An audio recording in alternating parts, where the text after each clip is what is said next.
Siaya.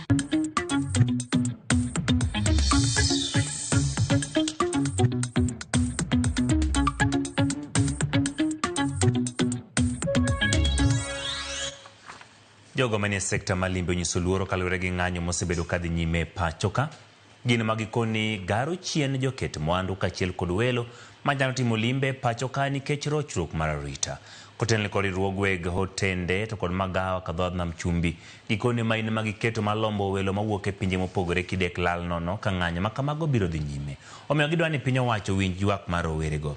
Gavana e kaunti ma Homa Bay Gladys Wanga mane wendo mogwele romono koni sani gigeto joket mwandu e sekta ma limbe to chutho manyalo gero hotende kaluwore gi romo mopogore opogore ma gisebedo ka gibago makelo welo mathoth.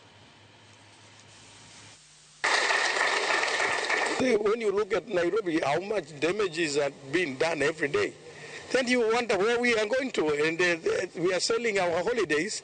Who are some of these questions nobody can answer? Government should sit with these young boys and talk to them. But you cannot force, you cannot use force in this. It will never work. There are so many meetings going on. We have this KHC symposium, which brings about 250 people to Mombasa. We have the Kata Congress, which brings another 150 people. We have teachers here. We have accountants. All these are coming to meet locally.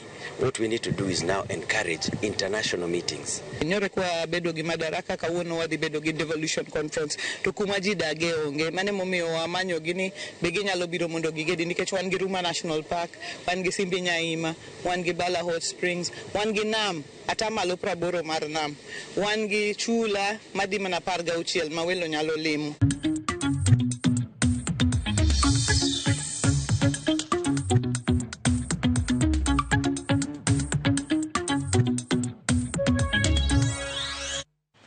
Ramogi wadhi yeyo kwa duogo bong'isi weche motero